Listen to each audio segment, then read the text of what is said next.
चलो बच्चों, आज स्टार्ट करते हैं। लेट्स वर्क आउट 2.3 हमारा नेक्स्ट सम्स क्वेश्चन नंबर 6 से। इसको पहले रीड करते हैं। The monthly income of a man is ₹24,750 rupees. ठीक है। फिर बोला he pays house rent of ₹750 and the remaining money is spent for household expenses and the education of the children in the ratio of 3:1. Let's find how much money is spent on household expense. आपको बोल रहा है कि एक आदमी है, उसका monthly income 24,750 rupees है, जिसमें से वह हाउस रेंट पे करता है 750 रुपीज़। तो जो अमाउंट इस पे करने के बाद जो रिमेनिंग अमाउंट बचता है, उसमें से वह house hold expense and education of the children का रेशियो दिया हुआ 3:1 के रेशियो में वह मनी स्पेंड करता है। तो वही हमको फाइंड करना है कि वह हाउस होल्ड एक्सपेंस में कितना मनी स्पेंड करता है, जो रिमेनिंग अमाउंट में से निकलता है। तो चलो फाइंड करते हैं। चलो स्टेटमेंट लिखते हैं। लिखेंगे द मंथली इनकम। पहले मंथली इनकम जो दिया हुआ स्टेटमेंट वो लिखेंगे ₹24,750 rupees.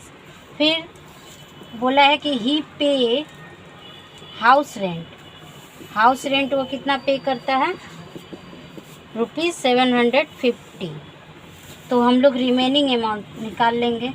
Remaining amount equal to ₹24,750 minus 750 से माइनस करेंगे तो आपका आ जाएगा 24,000 रुपीज़ या रिमेनिंग अमाउंट। इसी रिमेनिंग अमाउंट में का रेशियो दे दिया है, ratio of household expenses and education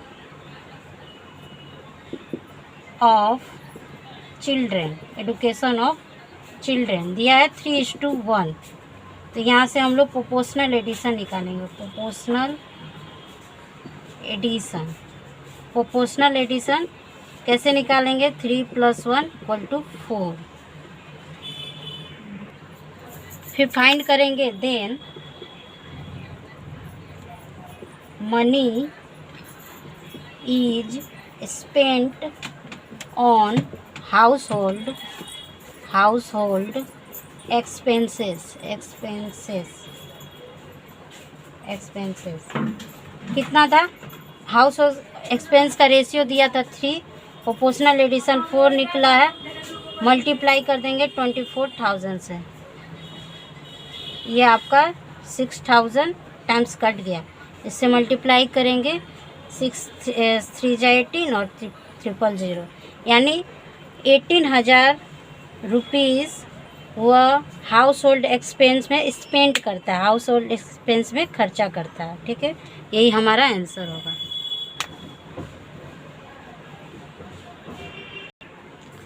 next question पढ़ते हैं। Question number 7। In a certain year, Vivekanand Youth Library received a government grant of ₹74,350 and collected a subscriptions of ₹4,350 and फिर आपका दिया also they get ₹1,300 by selling old papers। यानी आपका एक Vivekananda youth library है, वो गवर्नमेंट ग्रांट से रुपया मतलब रिसीव करता है 74,350 रुपीज़ और कलेक्टेड ए सब्सक्रिप्शन मतलब चंदा इकट्ठा करता है 4,350 रुपया। फिर वह ओल्ड पेपर को सेल करके 1,300 रुपीज़ पाता है। ठीक है, फिर वो आगे हम लोग को बोला है कि if the entire money is spent on buying new books for binding of old books and paying salary to employee in the ratio of 15:3:2। मतलब जो टोटल मनी जो वो मतलब पाता है उसको क्या करता है, वो न्यू बुक खरीदता है, बाइंडिंग ऑफ ओल्ड बुक को बाइंड करवाता है, और पेइंग सैलरी टू एम्प्लॉयज़, और एम्प्लॉयज़ लोग को सैलरी जो पे करता है उसका रेशियो दिया है 15:3:2। तो फिर आपको कैलकुलेट करने को बोला, let's calculate for how much money the new books were bought. मतलब आपका इस रेशियो से और टोटल अमाउंट जो निकलेगा उससे फाइंड करना है कि वह न्यू बुक कितने में ख़रीदा है। ठीक है, चलिए स्टेटमेंट द्वारा लिखते हैं। चलो लिखते हैं स्टेटमेंट। पहले जो जो दिया हुआ है उसको लिख लो। Library received a government grant. उससे कितना रिसीव किया? 74,350 रुपीज़। फिर लाइब्रेरी कलेक्टेड ए सब्सक्रिप्शन, वहाँ से वो इकट्ठा किया आपका ₹4,350। फिर वह लाइब्रेरी जो है गोट सेलिंग ओल्ड पेपर को सेल करके लाइब्रेरी कितना पाता है? ₹1300। तो हम यहाँ से टोटल अमाउंट निकाल लेंगे। टोटल अमाउंट इक्वल टू, इन सबको तीनों को आपस में प्लस कर देते हैं। ये हो गया आपका, प्लस करने पर प्लस कीजिएगा ₹80,000 आएगा। ठीक है, अब यहाँ पे लिखा है रेशियो जो दिया है वो निकाल दो। Ratio of buying new books binding of old books and paying salary to employees equal to कितना दिया है? 15:3:2 का रेशियो दिया है। तो यहाँ से हम लोग प्रोपोर्शनल एडिशन निकालेंगे। प्रोपोर्शनल एडिशन क्या हो जाएगा? 15 + 3 + 2 इक्वल टू 20। ठीक है, तो हम लोग को फाइंड करने को क्या बोला था कि मनी, देन लिख लेंगे, then money spent the new book खरीदने में वो कितना खर्चा करता है वही हमको निकालना था। तो ये आपका आ जाएगा। न्यू बुक का रेशियो क्या दिया हुआ था? 15 दिया हुआ था, तो 15 को ऊपर रखेंगे, जो प्रोपोर्शनल एडिशन निकला उसको नीचे रखेंगे 15 के नीचे, और टोटल हमारा मनी आया था 80,000। तो 80,000 यहाँ पे रखेंगे। 0 से 0 कट गया, 2 4 जा 8, 0 0 0, यानी आपका यहाँ पे आ जाएगा ₹15 4 जा 60, और ये 000 लगा दीजिए, यानी 60,000 रुपीज़ वो सिर्फ न्यू बुक्स को ख़रीदने में लगाता है। ये हमारा आंसर हुआ। चलो क्वेश्चन नंबर 8 पढ़ते हैं। 1050 people have come for a training at A training centre. मतलब एक ट्रेनिंग सेंटर में 1050 पीपल्स आते हैं ट्रेनिंग लेने। फिर they were asked to sit in 3 big halls in the ratio of 11:3:3/1/2, यानी उसको इन 1050 पीपल्स को 3 ठो बिग हॉल्स में बैठाया जाता है। किस रेशियो में? 11:3:3/1/2 के रेशियो में। तो फाइंड करना है कि find out how many peoples will sit in each room. मतलब ईच रूम में कितने कितने पीपल्स बैठे हैं, यही हम लोग को फाइंड करना है। क्या लिखेंगे स्टेटमेंट?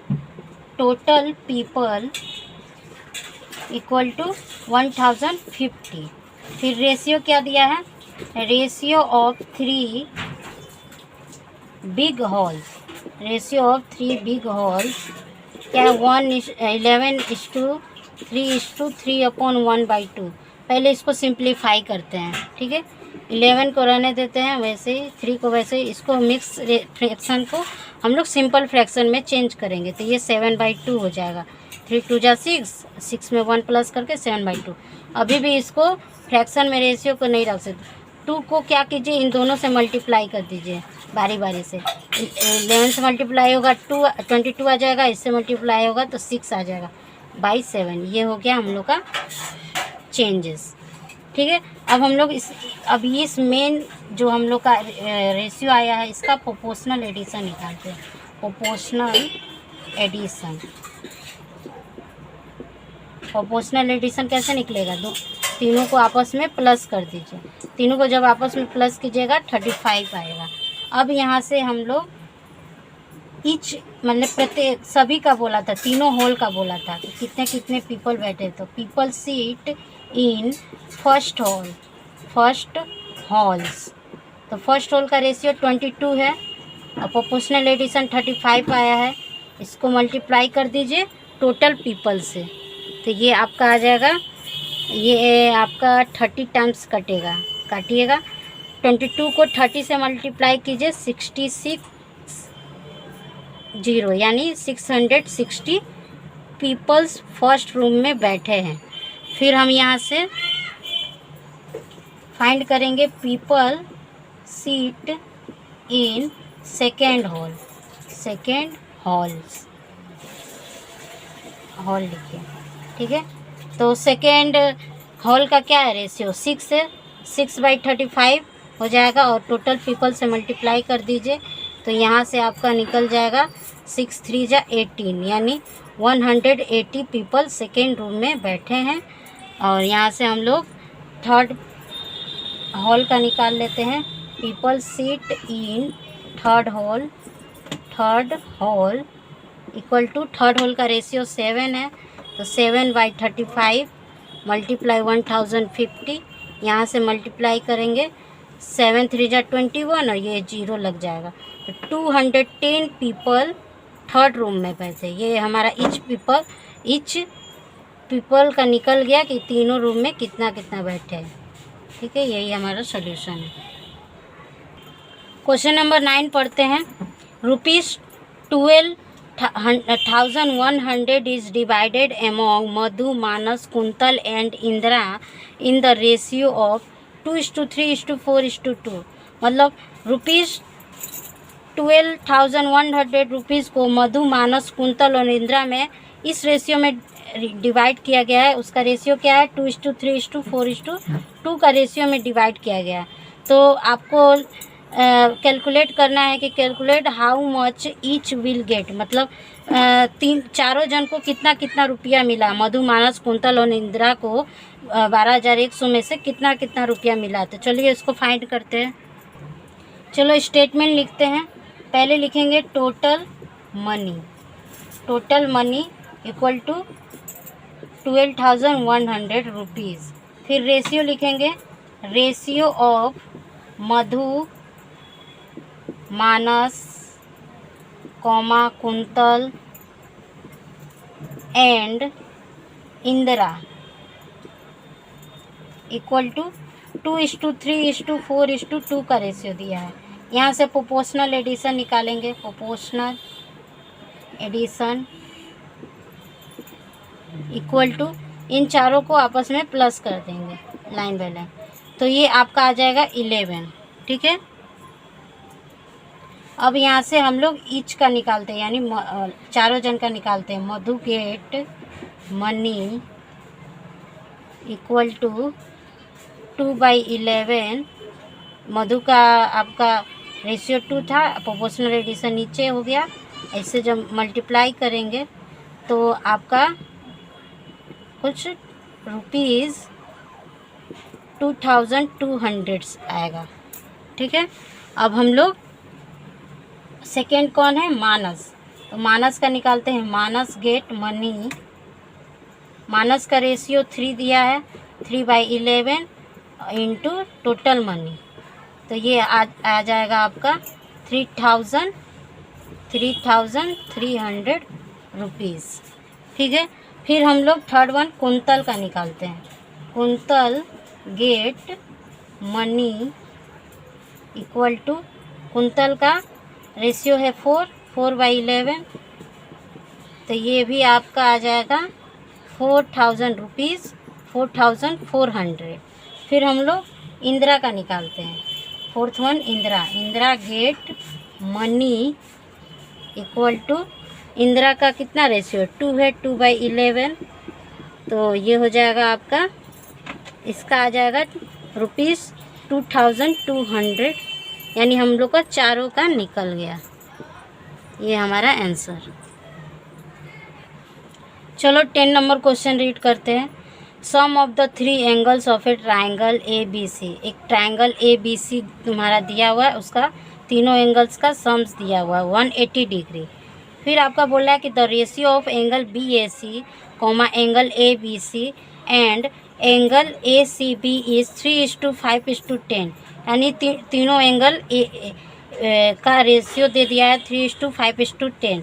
फिर बोला है कि if the value of angle BAC is decrease by 10 degree, अगर आपका जो भी 180 डिग्री में से जो भी वैल्यू एंगल BAC का निकलता है उसमें से 10 डिग्री एंगल डिक्रीज़ कर जाता है, यदि 10 डिग्री एंगल डिक्रीज कर जाता है, and the value of angle ABC is increase by 10, और जो आपका ABC का जो एंगल निकलता है 180 डिग्री में से उसका उस एंगल में 10 डिग्री एंगल इंक्रीज कर जाता है, तो आपका न्यू रेशियो फाइंड करना है तीनों एंगल्स का। चलो फाइंड करते हैं स्टेटमेंट द्वारा।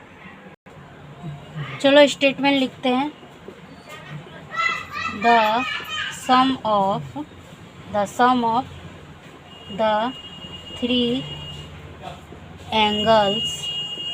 angles of a triangle equal to 180 degree. फिर आपका रेशियो दिया है, ratio of angle BAC angle ABC and angle ACB equal to 3:5:10 का रेशियो दिया। यहाँ से भी हम लोग प्रोपोर्शनल एडिशन निकालते हैं। Proportional addition equal to 3 + 5 + 10 equal to आपका आ जाएगा 18। ठीक है, अब हम लोग वैल्यू निकालते हैं तीनों एंगल का। वैल्यू ऑफ एंगल BAC, उसका रेशियो दिया है 3/18 मल्टीप्लाई 180 डिग्री, तो ये आ जाएगा आपका 30 डिग्री। फिर हम लोग निकालेंगे value of angle ABC, line से निकालेंगे, तो इसका 5/18, इसको ये हो जाएगा आपका, कटेगा तो 50 डिग्री। फिर हम लोग निकालेंगे वैल्यू ऑफ एंगल ACB, इसका दिया है 10/18, तो ये हो जाएगा आपका 100 डिग्री। उसके बाद क्या बोला था कि एंगल, नाउ लिखेंगे, नाउ द, आपका बोला था कि जो एंगल BAC है उसमें से 10 डिग्री डिक्रीज कर गया है, तो लिखेंगे now the value of angle BAC is decrease equal to, आपका आया था 30 डिग्री, 30 डिग्री में से 10 डिग्री डिक्रीज कर गया था, तो ये आ गया आपका 20 डिग्री अब हो गया। फिर आपका बोला था कि एंगल ABC में से आपका 10 डिग्री इंक्रीज हो गया है, तो ABC is, the value of ABC is increase होने के बाद क्या हो जाएगा, वैल्यू आया था 50 डिग्री, अभी इंक्रीज हो गया तो 10 डिग्री प्लस कर दीजिए, ये हो गया 60 डिग्री। ठीक है, तो देन न्यू रेशियो फाइंड करेंगे। New ratio of angle BAC comma angle ABC and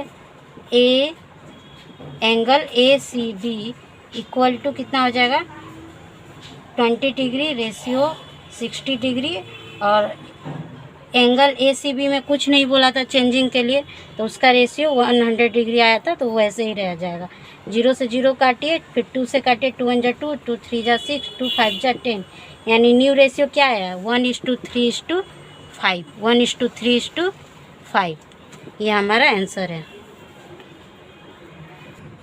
बच्चों हमारा नेक्स्ट वीडियो एक्सरसाइज 2.3 पर रहेगा, पार्ट 3 करके वो वीडियो रहेगा। क्वेश्चन नंबर 10 to 14 जो हमारा लास्ट सम्स क्वेश्चन 10 to 14 बच गया है, उस पर हमारा नेक्स्ट वीडियो रहेगा। ठीक है।